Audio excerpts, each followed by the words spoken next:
135만 원에 팔렸대요. 여러분 그거 음료수 사 먹었죠?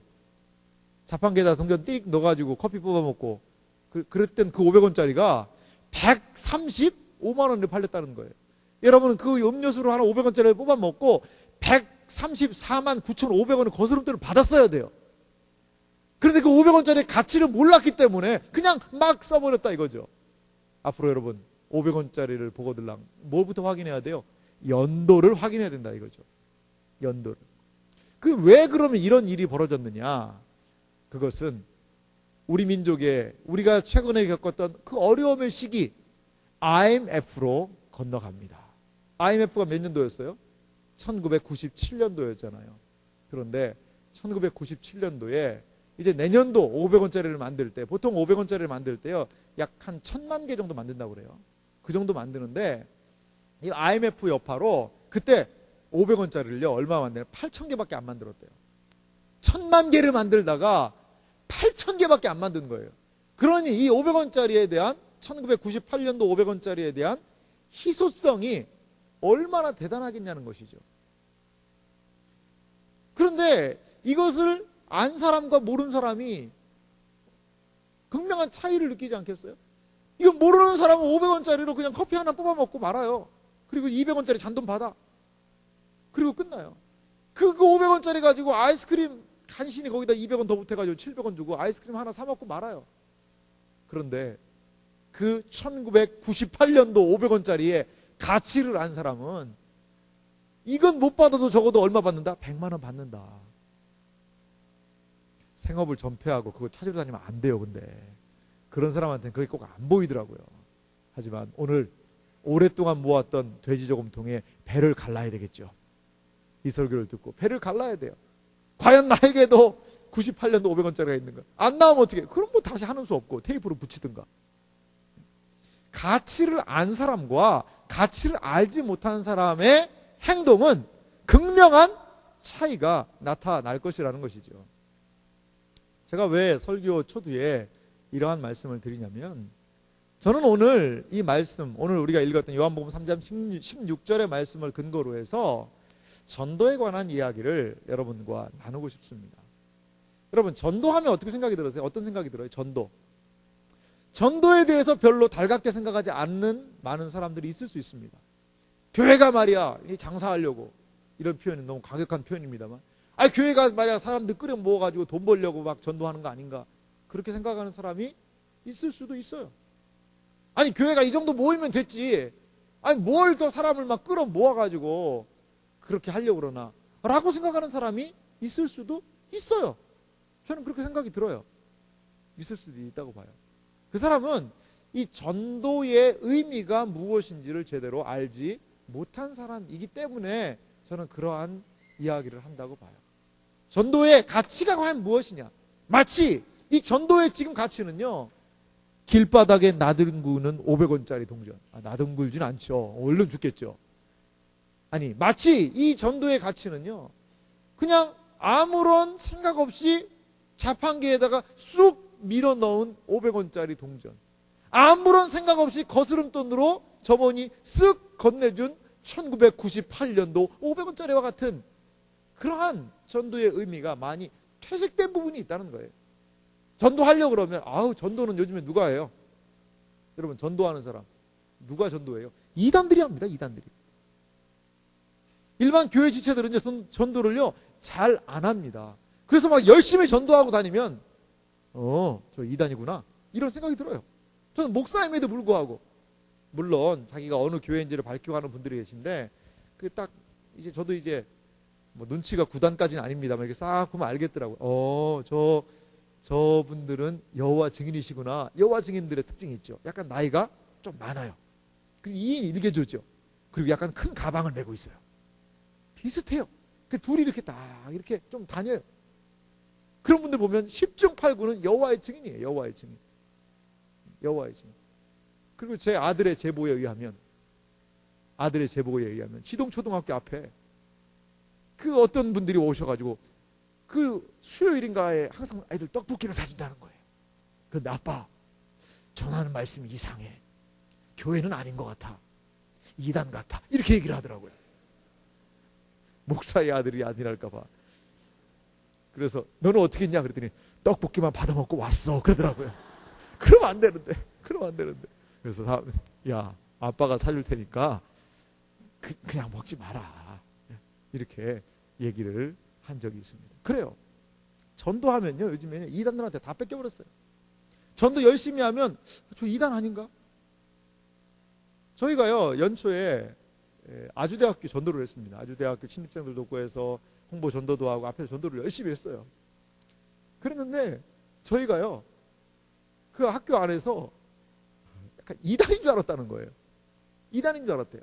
왜? 너무나 열심히 전도를 하니까 이단인 줄 알았다는 거예요. 아니나 다를까 우리 옆에서 어떤 분들이 열심히 전도하더라고요. 우리 사랑하는 지체들, 그분들이 전도하신다고 이거 한 잔 드시고 하세요. 핫초코도 주고 막 그러더라고요. 저는 속으로 알고 있었어요. 아이고, 그러면 안 되는데. 이단이 이단. 이단이 우리 옆에서 전도 열심히 하는 거예요. 이렇게 이단들이 열심히 하는 것. 그러니까 나는 그냥 고상하게 이렇게 신앙생활 하지. 뭘 전도를 하고, 전도하면 어떤 사람들 막 길거리에서 막 예수 천당 불신 지역 막 이러고 다니는 사람들 있는가 하면, 지하철에서 막 예수 안 믿으면 다 죽습니다 막 이렇게 막 고함치고 다니는 사람들, 막 그런 좀 세련되지 못한 그런 방법들, 이런 것들로 인하여서 이 전도라는 것이 점점 우리에게 1998년도 500원짜리 동전과도 같이 없수 여기는 그러한 상황들이 오는 것은 아닌가 저는 생각이 들어요. 과연 전도를 우리가 그렇게 생각해야 될 것인가? 과연 그러면 이 전도라는 것은 무엇인가? 이 부분에 대해서 다는 아니지만 오늘 간략하게 살펴봤으면 좋겠습니다. 읽었던 본문 요한복음 3장 16절을 보면 이건요, 복음의 요약이 여기 있어요. 그리고 복음의 요약이자 하나님의 마음이 무엇인지를 요한복음 3장 16절은 우리에게 알려주고 있다는 거죠. 요한복음 3장 16절 말씀을 다시 한번 읽어보겠습니다. 복음의 핵심과 하나님의 마음을 생각하며 읽어봅시다. 하나님이 세상을 이처럼 사랑하사 독생자를 주셨으니 이는 그를 믿는 자마다 멸망하지 않고 영생을 얻게 하려 하심이라. 하나님은 이 세상 사람들이 멸망하는 것, 그것을 기뻐하시는 분이 아니라는 거예요. 오늘 본문에 보니까 하나님이 세상을 이처럼 사랑하셨다라고 얘기하고 있어요. 저는 좋은 주일학교에 나왔기 때문에 이것을 율동으로 어릴 때 배웠어요. 지난번에도 한번 한 것 같아요. 하나님이 세상을 이처럼 사랑하사. 이렇게 막 율동을 하면서 어릴 때 이 부분을 암송했던 그런 기억이 있습니다. 그래, 너무 중요한 거니까.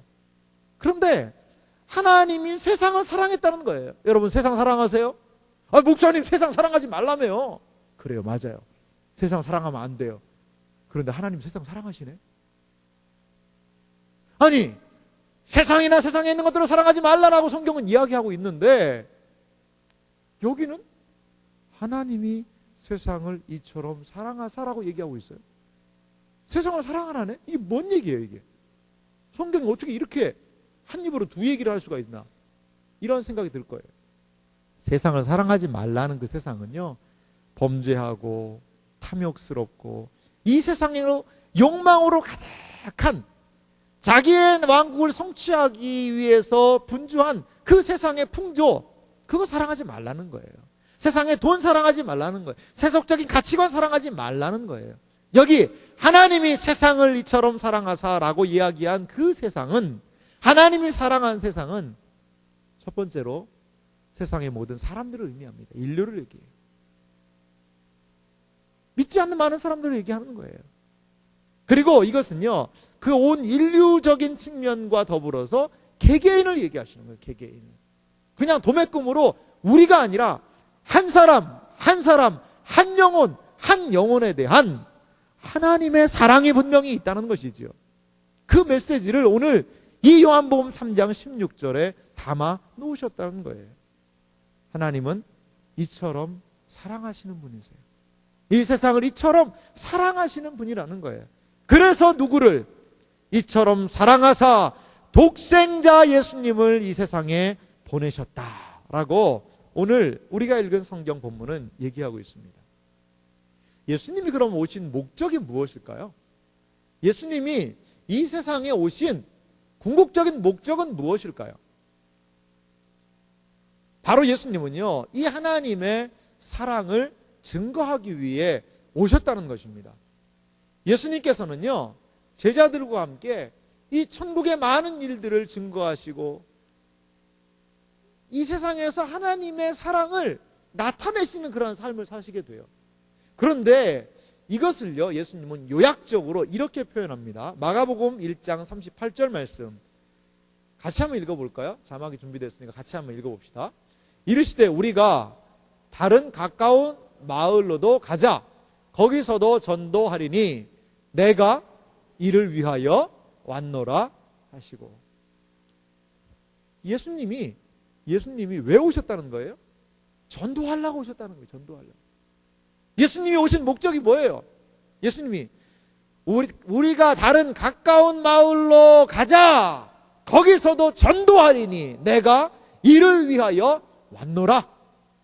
예수님이 세상에 오신 목적, 다른 많은 걸로 인류의 구원을 완성하기 위해 오셨습니다. 나를 구원하기 위해 오셨습니다. 많은 이야기를 할 수 있겠지만 그것을 요약한다면 단 하나의 단어, 무엇일까요?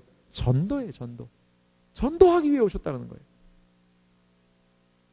그분의 삶은요, 복음을 증거하는 전도의 삶을 사셨다는 거예요. 먼저 예수님은 이 사역을요, 이 땅에 있을 때 충분히 감당하십니다. 그리고 이 사역을 예수님만 감당하시지는 않은 것 같아요. 이 예수님이 친히 마을과 마을을 다니면서 많은 사람들에게 복음을 증거하신 이 사역을 그분께서는 제자들에게 위임하시는 것을 볼 수 있습니다. 예수님의 전도의 사역은요, 예수님의 제자들을 통하여 계승되었다는 것을 우리는 성경을 통해 확인할 수 있습니다. 제자들에게 계승된 전도의 사역을요, 우리가 볼 수 있는 것이 마태복음 28장입니다. 마태복음 28장, 벌써 자막이 나왔는데요. 이 말씀을 우리가 아는 말씀이니까 한번 같이 읽어보겠습니다. 천천히 읽습니다. 그러므로 너희는 가서 모든 민족을 제자로 삼아 아버지와 아들과 성령의 이름으로 세례를 베풀고 내가 너희에게 분부한 모든 것을 가르쳐 지키게 하라. 볼지어다 내가 세상 끝날까지 너희와 항상 함께 있으리라 하시니라. 다시 자막을 좀 올려주세요. 이것이요, 예수님이 말씀하신 지상대 위임령이라고 얘기해요. 엄청난 사명을 그의 제자들에게 주신 거예요. 근데요, 여기에는 세 개의 중요한 동사가 있습니다. 세 개의 동사가. 여러분 한번 찾아보세요. 어떤 동사가 있어요? 여러 가지가 있죠. 가서, 고우가 이게 동사 아닐까요? 근데요, 원어를 보면 거기에 그러므로 너희는 가서 모든 민족을 제자로 삼아, 제자 삼으라, 이게 동사입니다. 또 하나, 두 번째 동사는요, 아버지와 아들과 성령의 이름으로 세례를 베풀고, 이게 두 번째 동사예요. 자막 넘겨줄래요? 다음에 세 번째 동사는요, 내가 너희에게 분부한 모든 것을 가르쳐 지키게 하라, 이게 동사예요. 그러니까 예수님이 승천하시면서 제자들에게 말씀하신 중요한 이 말씀, 중요한 사명, 이것은요 세 가지의 동사로 구성되는 거예요. 첫 번째 뭐라는 거예요? 제자를 삼아라. 두 번째는 뭐라는 거예요? 세례를 베풀어라. 세 번째는 뭐라는 거예요? 가르쳐 지키게 해라. 가르쳐라. 이러한 예수님이 승천하시면서 가장 마지막 말씀을 하시는 거예요. 여러분, 청개구리가 개굴 울어요. 왜 울어요, 여러분? 왜 울어요? 특별히 청개구리가 어떤 날 울어요? 비가 오는 날 운다 이겁니다. 그 청개구리가 그 슬피 우는 그 사연을 우리는 알잖아요, 여러분. 그 얘기 몰라요, 여러분? 청개구리 왜 울어요? 무엇 때문에 우는 거예요? 얼마나 어릴 때 그 이야기가 저에게 감동이었는지 몰라요. 개구리 엄마 진짜 불쌍하다. 개구리 엄마 불쌍하다. 개구리 엄마는 자기의 뜻을 이뤘어요, 못 이뤘어요? 끝내 못 이뤘어요. 그 아들을 믿으려면 끝까지 믿어줘야죠. 유언은 들어야 돼요. 그러니까 거기에 중요한 게 뭐예요? 유언은 들어준다는 거예요. 유언은. 적어도 죽을 때 한 이 말은 들어준다는 거예요. 유언. 개구리가 그렇게 뺀질뺀질 동으로 가라 그러면 서로 가고, 밥을 먹으라 그러면 죽을 먹고, 물을 마셔라 그러면 술을 안 되고, 아무튼 뭐 여러 가지 다른 걸 막 마시고, 이게 항상 반대로 하니까 너는 청개구리냐라는 우리 인간들의 속담도 있는데, 그래도 무언은 지켰어요. 뭐는? 유언은 지켰다는 거야. 엄마의 마지막 유지는 내가 받들리라. 물에다가 묘를 쓰라 그러면 산에다 쓰겠지. 이 마지막 엄마의 아들을 믿지 못한 그 한마디, 그 유언을 받들어서 강가에다 묘를 섰다는. 그래서 엄마 무덤이 떠내려가면 어떻게? 개골. 그러면서 지금도 울고 있잖아요. 지금도. 그래요. 이 예수님의 이 말씀은요, 이게 마태복음 거의 마지막 말씀이거든요. 예수님이 승천하시기 전에 마지막으로 그 성도들에게, 그 제자들에게 부탁하신 말씀이에요. 얘들아, 너희는 가서 모든 민족으로 제자를 삼아 아버지와 아들과 성령의 이름으로 세례를 베풀고 내가 너에게 분부한 모든 것을 가르쳐 지키게 해라. 이게 바로 주님을 따르는 제자라면 그 마음에 새겨야 되는, 주님을 따르는 교회라면 그 교회가 반드시 실천해야 되는 가장 중요한 거라는 거예요. 이거 잘못하면요, 개구리만 못할 수 있다 이거죠. 개구리만. 그럴 수 있는 소지가 생기는 거예요. 이렇게 이러한 것들이 이루어지기 위해서 뭐가 돼야 되는 거예요? 제자를 삼고 세례를 베풀고 가르치기 위해서 뭐가 돼야 되는 거예요? 가는 게 필요하잖아요. 너희는 가서 모든 민족을 제자를 삼아. 우리는 가야 돼요. 간다는 건 뭐예요? 다른 말로 전도하라는 거예요, 여러분. 전도가 우선시 된다는 전제 조건이 거기에 놓여 있는 것이죠. 전도를 통하여 제자를 삼고 세례를 베풀고 가르칠 수 있다는 것입니다. 일단 와야지 뭘 하지 않겠어요? 아무도 없는데 어떻게 가르칠 수 있냐는 것이죠. 예수님을 따르는 제자들은요, 주님으로부터 이러한 위임을 받은 이후에 이것을 어떻게 감당했어요? 사도행전 4장 19절부터 20절 보니까 이러한 증인의 사역, 복음을 증거하는 사역에 임하는 제자들의, 특히 베드로가 이런 얘기를 하는데, 베드로와 요한의 고백을 들어볼 수 있습니다. 이들이 과연 이 예수님의 말씀을 어떻게 품고 이 사역을, 사명을 감당하고 있는지 우리 베드로와 요한의 대답을 한번 같이 읽어봅시다. 사도행전 4장 19절 20절 말씀 같이 읽어봅니다. 시작. 베드로와 요한이 대답하여 이르되 하나님의 말씀 듣는 것보다 옳은가 판단하라. 우리는 보고 들은 것을 말하지 아니할 수 없다 하니. 여기요, 사도행전 4정은요, 이 사도들이 유대 지도자들에 의해서 위협을 받고 있는, 특별히 이 사내들인이라는 그 지도자들이 있어요. 그 사람들이요, 니네 왜 복음 전하냐. 그리고 상당히 강력하게 이들을 지금 박해하는 그런 상황입니다. 그래서 야, 앞으로 니네 하지 마. 예수의 이름으로 전하지 마라. 얘기했다. 전하지 마. 강력하게 얘기를 한 거예요. 종교 지도자들의 권위를 가지고. 쉽게 말하면 우리는 그런 단체가 없습니다만 종교국, 국가정보기관에 딱 잡혀가가지고, 우리 식으로는 안기부. 여러분 안기부에 잡혀가 봤어요? 안기부에? 무섭잖아요, 여러분. 국가정보원 막 이런 데 있잖아요. 이런 데 제가 아는 분이, 이거 얘기하면 안 되니까 얘기 안 하겠습니다. 그런 게 있어요. 그런 게 무섭더라고요. 거기 다 알더라고요. 다 조사하면 다 나와. 진짜 다 나와요, 정말. 그래요. 거기에 끌려간 거예요, 쉽게 얘기하면. 얼마나 무서웠겠어요. 이 사람들을 위해서, 아니 이 사람들이 뭐한 사람이에요? 예수님 죽인 사람이에요. 이 사람들이 예수님도 십자가에 못 박혀 죽였는데, 그 제자들은 뭐 하나 못하겠어요? 못하겠냐고요. 그래요. 이렇게 그런 위협의 상황 가운데서도 베드로와 요한은 뭐라고 얘기를 해요? 우리는 보고 들은 것을 말하지 아니할 수 없다.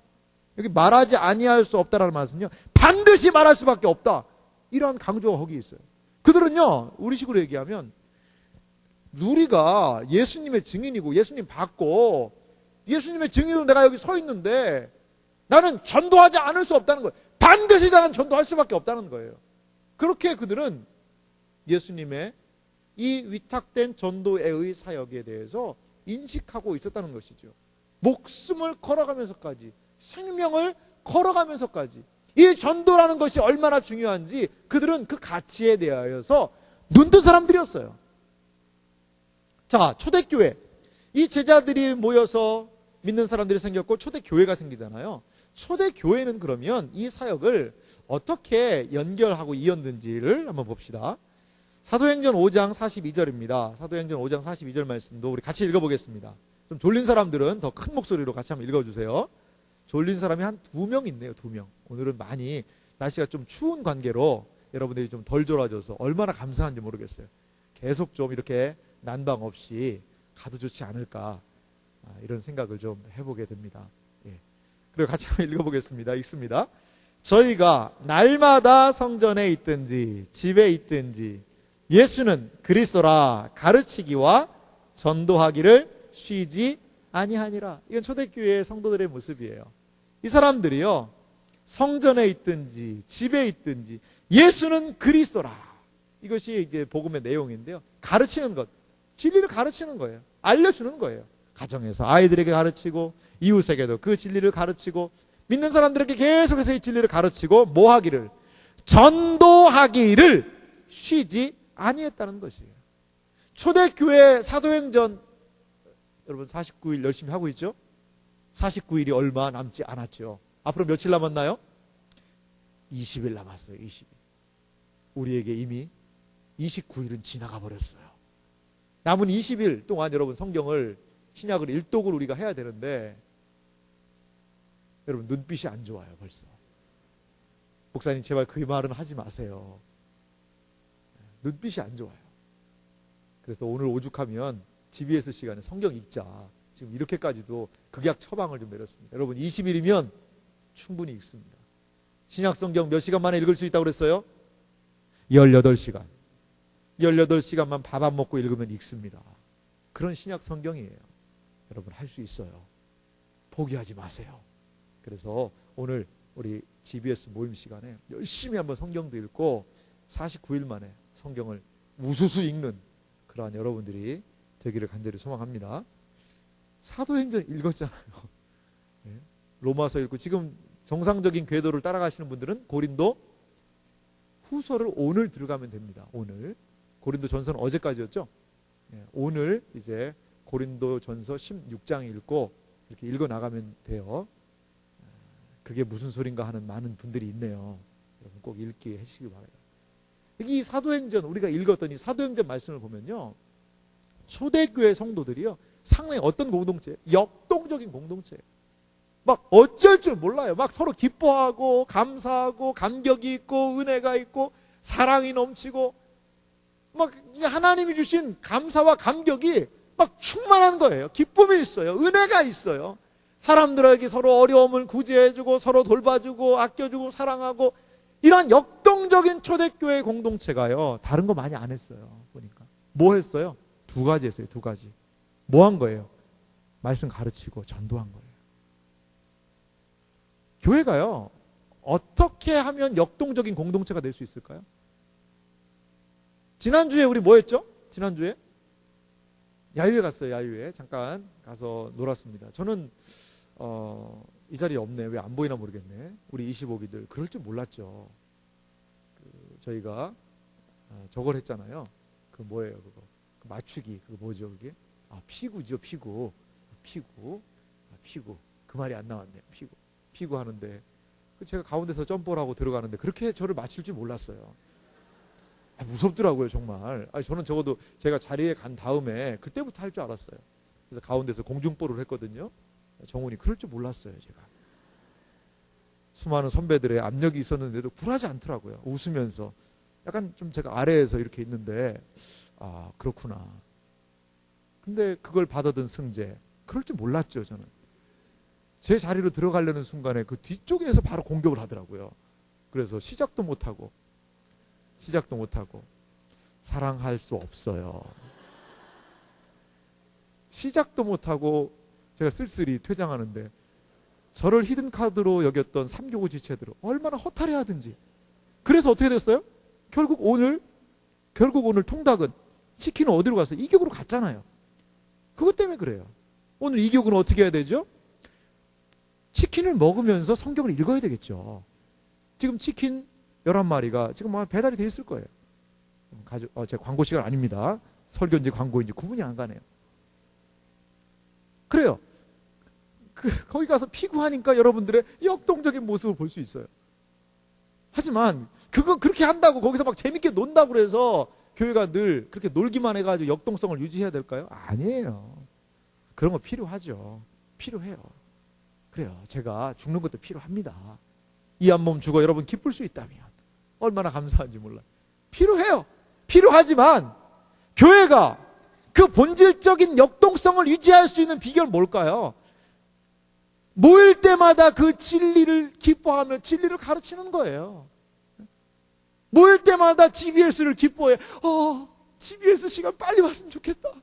우리 조장이 밤새도록 기도하며 준비한 그 하나님의 말씀을 빨리 듣고 싶다. 사모하는 GBS 시간이요. 어떤 GBS 시간은 자랑을 하더라고요. 목사님, 우리 GBS 시간은 빨리 끝나는 특징이 있습니다. 우리 GBS의 가장 큰 특징은 빨리 끝난다는 거예요. 물어봤어요. 빨리 끝나고 뭐하냐? 먹고 논다는 거예요. 물론 그것도 좋아요. 왜? 오늘 같은 날 얼마나 좋아요. 치킨까지 무상으로 공급해 주죠. 물론 피해 대가죠. 엄청난 피해 대가고 참 노력이 있었어요. 마지막에 이제 무승부가 돼가지고 닭싸움까지 했잖아요. 우리 성은 형제 저 그렇게 할 줄 몰랐어요. 자매금 보고 상관없더라고요. 막 달라들어가지고 넘어뜨렸을 때 저 깜짝 놀랐어요. 제가 깜짝 놀랐어요. 하지만 그래서 오늘 닭 먹는다 아이가 그것 때문에 성은 형제한테 좀 많이 감사하면서 닭을 먹기 바랍니다. 그래요. 근데 이런 것들 이러한 것으로도 할 수 있죠. 하지만요, 교회가 진정한 교회로서의 역동성을 유지하기 위해서는 진리를 기뻐해야 돼요. 진리 안에서 진리와 반응하고 그런 일들이 필요해요. 여러분들의 삶이 어떻게 달라질 수 있나요? 닭 한 100마리 먹으면 달라질까? 치킨 100마리 먹어. 그럼 여러분 달라질까? 물론 달라지죠. 몸매가 달라지죠. 몸매가 달라지는 거예요. 하지만 여러분들의 생각, 여러분들의 마음, 여러분들의 가치관, 여러분들의 인생관, 여러분들의 이 세상을 바라보고 하나님을 바라보고 다른 사람들을 바라보는 안목, 이것은 무엇을 통해 달라질 수 있어요? 닭으로 달라질 수가 없다는 거예요. 물론 닭 가지고 관계는 좀 좋아질 수 있어요. 달라지지 않아요. 사람이 변하지 않습니다. 하지만 진리가 여러분 안에 들어갈 때 그 진리가 역사해서 세상을 바라보는 눈이 달라지고 인생을 바라보는 눈이 달라지고, 나는 루저야. 내 인생 뭐 별거 있어? 나는 알바 평생 하다가 알바 좀 돈 모으면 그냥 여행이나 가고 뭐 그냥 대충 살다 말아야지. 이렇게 생각하는 사람들이 하나님 안에서, 신앙 안에서, 믿음 안에서 삶의 의미가 이거구나, 그것들을 깨닫게 되는 거예요. 알게 되는 거예요. 그러한 일들이 일어나는, 그렇기 때문에 교회 공동체가 진리 안에서 역동성을 가질 수 있는 거예요. 인생에 대해서 자포자기하던 인생들이 하나님 말씀 안에서 꼬꾸라지고 달라져요. 그런 인생을 저는 너무나도 많이 봤어요. 너무나도 많이 봤어요. 회의주의고 여러 가지 인생의 의미를 상실한 그런 지체들이 진리의 말씀과 부딪히게 될 때에 그 안에서 놀라운 변화의 역사가 일어나더라는 거예요. 변화의 역사가. 어떤 분이요, 조폭이에요. 조폭의 중간 보스까지 했대요. 근데 어느 날 술을 떡이 돼가지고 너무 그날 교회가 가고 싶더라는 거예요. 근데 교회에 가서 이분이 변화가 됐어요. 설교 말씀 듣고. 그분을 가르친 분이 저에게 해주신 얘기예요. 그래서 이분이 목사님이 되겠다고 교회에 온 거예요. 아니, 교회가 아니라 신학교에 간 거예요. 신학교에. 근데 알고 봤더니 그 어머니가 그렇게 기도를 하셨더라고요. 어머니가 기도하셨더라고요. 여러분, 여기다가 막 용 그리운 그런 지체들 있잖아요. 용 그리고 다니는 그런 지체들.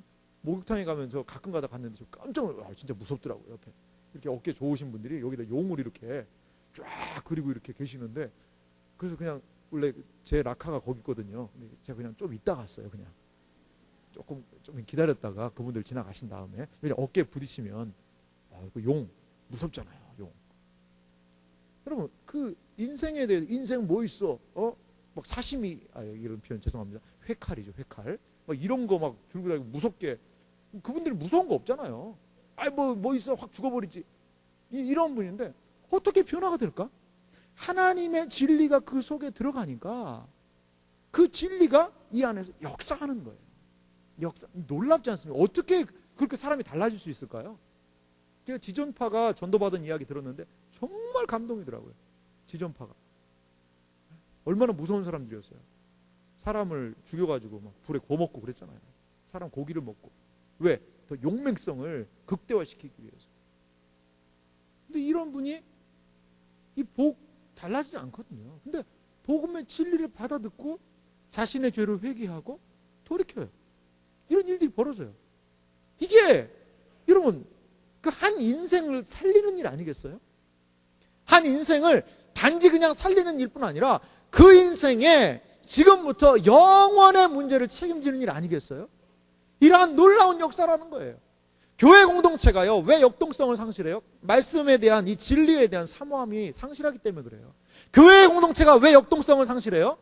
전도하지 않기 때문에 그래요. 이 진리를 깨닫고 알고 경험한 사람들이 그 진리를 외치고 선포하고 드러내는 그 일들을 등한시해버리는 거예요. 제가 들은 아주 재밌는 이야기가 있어요. 어떤 사람들이 이 배가 아주 유람선이 쫙 지나가다가 이 유람선이 갑자기 좌초가 된 거예요. 그래가지고 막 그 어두운 바다에 이 사람들이 거기에서 거기가 좀 되게 해협이 물살도 세고 그런 부분이었거든요. 그래가지고 막 사람들이 다 죽게 되는 그런 상황이었어요. 근데 그때 간신히 연락이 돼가지고 그 사람들이 구조를 받게 된 거죠. 근데 이 사람들이 너무 고마워가지고 그 돈을 모았어요. 돈을 모으고 거기다 등대를 세웠어요. 그리고 이것 가지고는 안 되겠다. 우리가 여기에다가 사람들을 구호하는 구조 센터를 해서 우리처럼 어려움을 당하는 사람들을 구해주자. 이렇게 그 사람들이 생각을 한 거예요. 그래서 정말 보니까 막 조그만 배들이 막 침몰했을 때 이 사람들이 가서 구해주기도 하고 이런 일들을 했어요. 근데 사람들이 좀 모이니까 이제 우리가 이렇게 모여 있는데 우리가 모이는 센터가 너무 조금 좀 약하지 않냐. 이 센터를 좀 잘 짓자. 그리고 교대도 해야 되니까 2층에다가 숙소를 좀 하자. 이때는 1층에다가 식당도 좀 만들자. 여기서 좀 먹기도 하자. 우리가 좀 체력이 있어야지 구할 수 있을 거 아니냐. 그러면서 사람들이 이제 인명을 구조하고 하는 것보다도 거기에서 모여서 먹고 교제하고 파티하고 즐기고 하는 그러한 것에 사람들이 점점 익숙해져 버렸다는 거예요. 밖에서는 뭔 일이 벌어졌는데 배가 침몰해 있는데. 이러한 형국이 어떻게 보면 교회의 모습 아닐까요? 하나님의 은혜로 말미암아 구원 받았어요. 하나님의 은혜로 우리가 구원을 얻었어요. 그랬는데 이제 그 구원의 감격이 있기 때문에 믿지 않는 사람들을 전도해야 되겠다라는 그러한 열정들이 있는데 점점 사그라드는 거예요. 우리만을 위해서, 여기에 모여있는 사람들만을 위하여서 그냥 우리만 좋으면 되지. 그렇게 교회가 그러한 방향으로 나아가게 될 때 그 공동체는 복음의 역동성, 은혜의 역동성을 상실하게 된다는 것입니다. 여러분, 그렇다면 전도란 과연 무엇일까요? 전도란 무엇일까요? 제가 전도에 대해서 이 찰스 스펄전이라는 목사님이 계세요. 그 목사님이 이 전도에 대한 아주 세 가지 참 귀중한 이야기를 하셨더라고요. 그 부분을 제가 좀 가져와 봤어요. 첫 번째, 전도라는 것은 뭐냐면요. 같이 한번 읽어볼까요? 첫째 읽습니다. 첫째, 전도는 하나님의 복음 진리를 가르치는 것입니다. 뭐니 해도요, 전도라는 것은요, 이 진리와 떼어놓을 수 없어요. 하나님의 이 진리를 가르치는 거라는 거예요. 하나님 예수님으로 말미암아 주 예수를 믿으라. 그리하면 너와 내 집이 구원을 얻으리라. 이 진리를 알려줘야 돼요. 가르쳐야 되는 것이 이 전도의 중요한 특성 중에 하나라는 거예요. 물론 아, 목사님, 저는요, 그런 거 잘 모릅니다. 그럴 수 있어요. 진리를 잘 모르고, 그런 거 가르치는 거 잘 몰라요. 그래서 우리 뭐 하려고 그래요? 그래서 교회에서 특별한 날을 만들어서 이 복음의 진리를 설교하고, 메시지로 증거하고 하는 그런 날을 삼잖아요. 온 교회적으로는 다음 주가 그날이고요. 우리 청년부는 특별히 11월 15일을 새 생명을 초청하는 날로 삼고 있잖아요. 여러분들이 못하면 그날 데려와요. 데려오는 것으로 이 자리에서 같이 복음을 나누고, 그리고 그날 이 자리에 있는 여러분들도 복음을 귀 기울여 들어서, 아, 복음의 내용은 이렇게 증거하는 것이구나를 여러분들이 깨달아서 여러분들도 증거해야죠. 가르쳐야죠. 그래서 이 진리를 나누어야죠.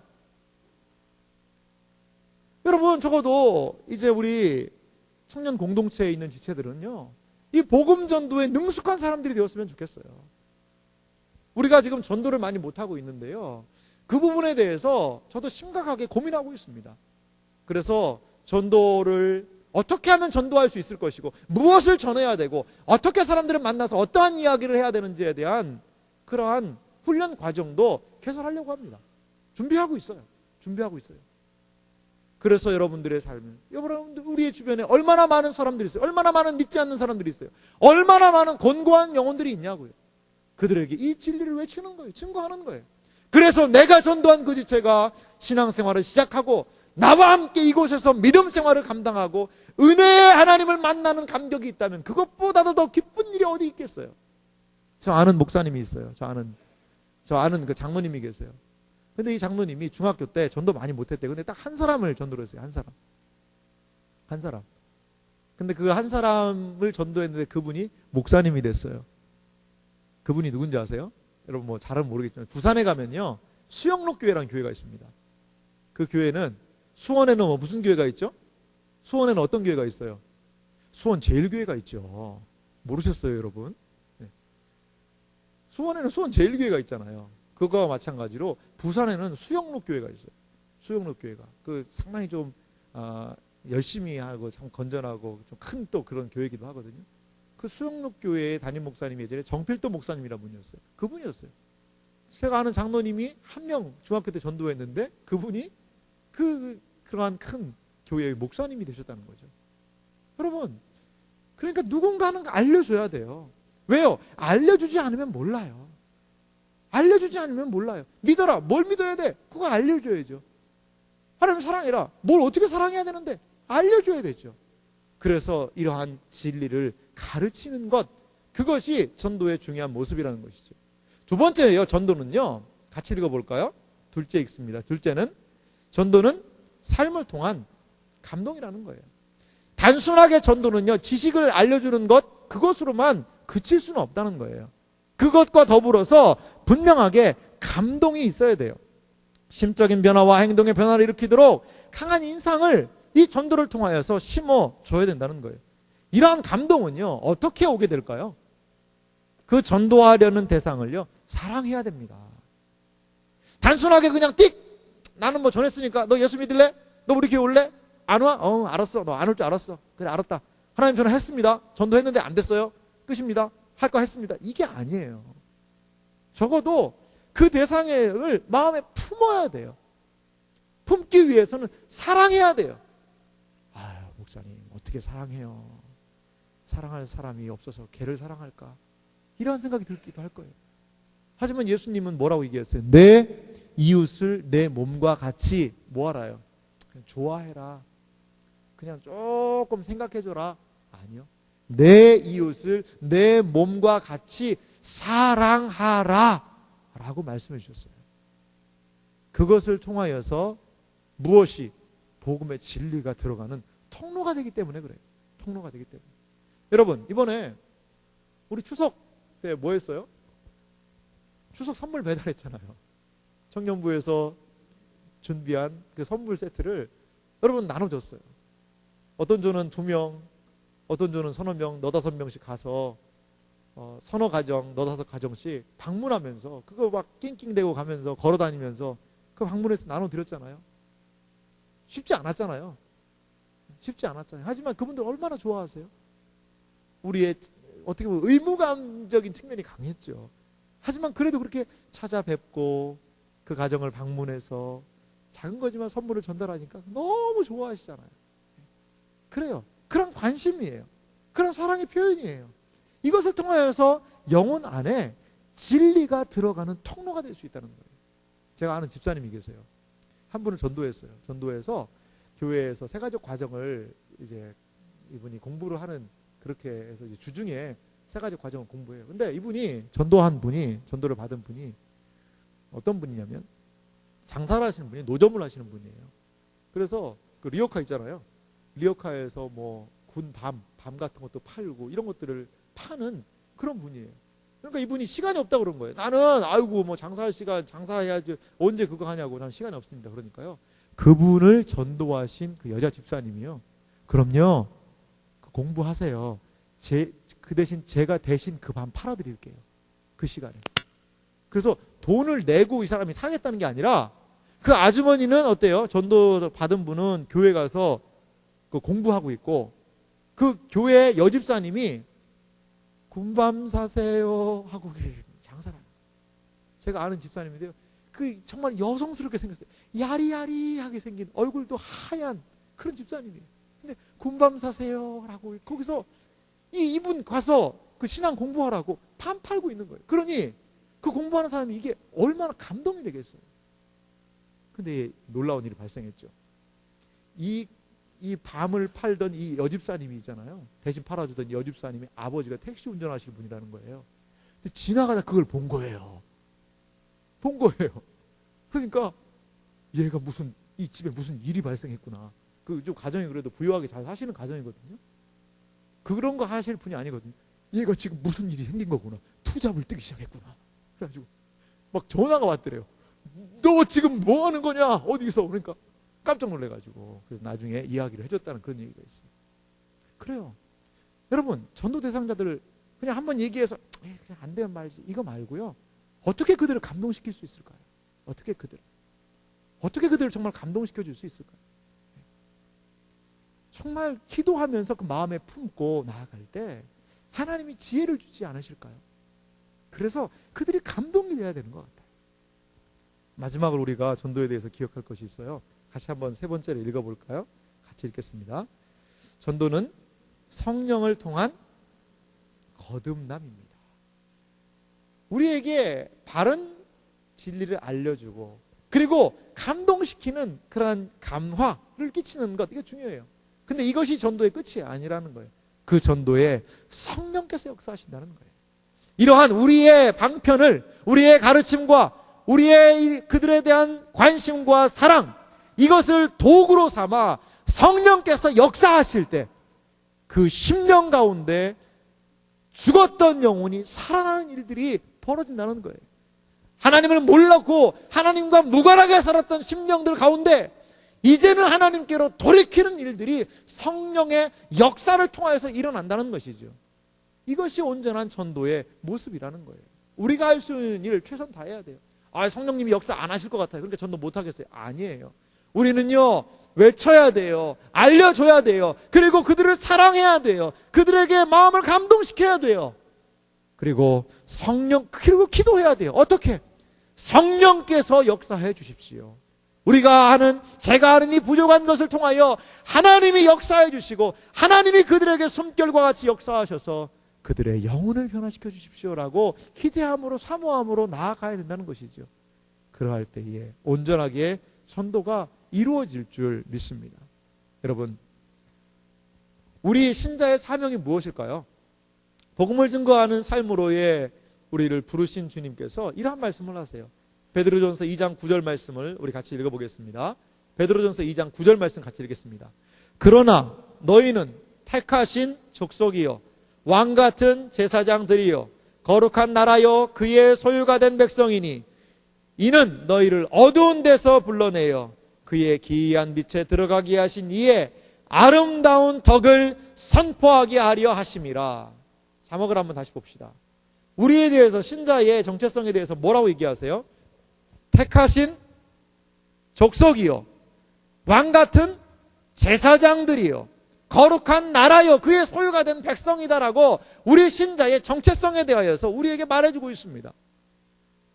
우리는 하나님이 택하신 존재인 줄 믿습니다. 그리고 우리는 왕으로서 하나님을 섬기는 자들이에요. 우리는 하나님의 거룩한 구별된 백성들입니다. 그의 소유가 된 그의 보배로운 보물과 같은 존재가 우리 신자들이라는 것이죠.